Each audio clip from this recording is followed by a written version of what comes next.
Okay, this is the matter came up today, and the issue of service also related to those proceedings. And so that is seeking to withdraw that suspension. How does it think that is?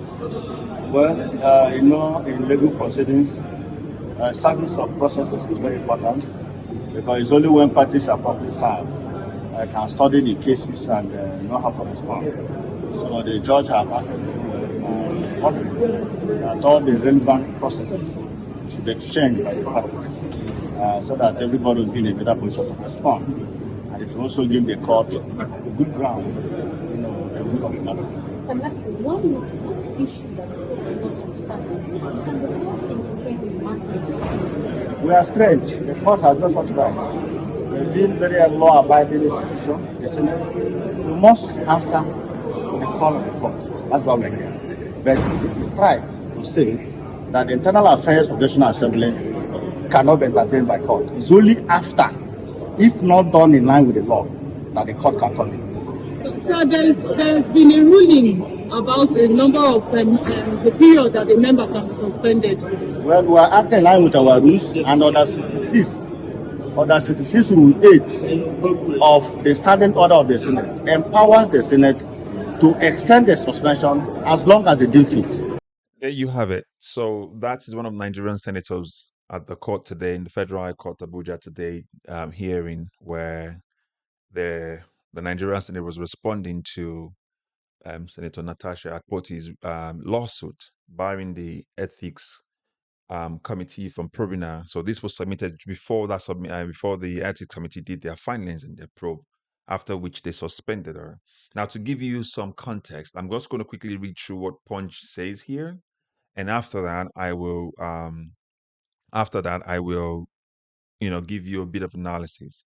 So Punch is saying court adjourns Natasha's suit against Senate probe to March 25th. So what they're saying here in essence is that the Federal High Court in Abuja on Monday adjourns the suit filed by Senator representing Kogi Central Senatorial District, Natasha Akpoti to March 25th, 2025. The adjournment followed a submission by the respondent, who informed the court that they had not been served with the necessary documents.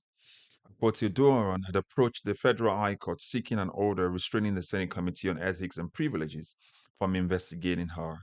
Delivering a ruling on the application on March 5th, 2025, the trial judge, Justice Obiora Agwatu, barred the committee from proceeding with the probe. So the summary here is that prior to this investigation that led to the suspension of Natasha Akpoti, she had filed a lawsuit barring them from probing her or investigating her. Now, remember, when they were saying there was a lawsuit, and Natasha Akpoti said there's no such lawsuit, she was talking about the sexual harassment lawsuit. Now, just to give you context, because I hear a lot of people say, oh, she filed a lawsuit, and she said there was no lawsuit. She was talking about the sexual harassment lawsuit. She had not filed anything at that time. She was only made the allegation on TV. Now, here, the Senate had not gone to court, being the respondent, since they've been taken to court by Natasha Akpoti. They've now said to the court that we did not receive all the necessary documents. So we've gone ahead and done our job. That's why the reporter was asking, do the court have right over what happens in the Senate or the National Assembly? And the man says no. It's only after they've done their job, and if they don't done it according to the law. Now, this is where the law comes in. There are several rulings so far in Nigeria that have shown that suspending a sitting senator is illegal. Even as far as early as or as recent as 2024, with Ningi, as shown in one of the previous video we did concerning the legality of the suspension in Femi Falona's statement to, I think it's Arise TV or Channel TV, one of the two, where it showed and it's clearly stated precedents to show where the court has actually said where the court has actually said that this suspension of sitting senators are illegal because it stops and it prevents particular sort of people from having any representation. And that's where the legality comes from. You cannot stop somebody who's your peer, or bar somebody who's your peer, or suspend somebody who's your peer from representing their own people. Do you understand? You can take them from their committees and say, all right, we're not going to put you in this committee anymore. You're withdrawn for a period. But you cannot stop them from participating and representing their constituents. So this is where the illegality comes in. So just to give you a bit of context here as to what is playing here right now. And so the court has now adjourned the case to the 25th of March to give the respondent, the Nigerian Senate, time to go and look at all the necessary documents and they can respond appropriately. But if the court is going to go by precedence of what has happened previously, regardless of whatever the case is, regardless of whatever the Senate rules are, if the court is going to go by precedence, then this case will be, won immediately by Natasha on merits because there's legal precedence to show that it is illegal, and the constitution does not support the suspension of a sitting senator. And to make it even far-reaching, Akpabio and the Ethics Privileges Committee now said that she cannot refer to herself as a senator when it wasn't them that actually voted her to become a senator. They said she cannot be called herself a senator, number one, in Nigeria and abroad.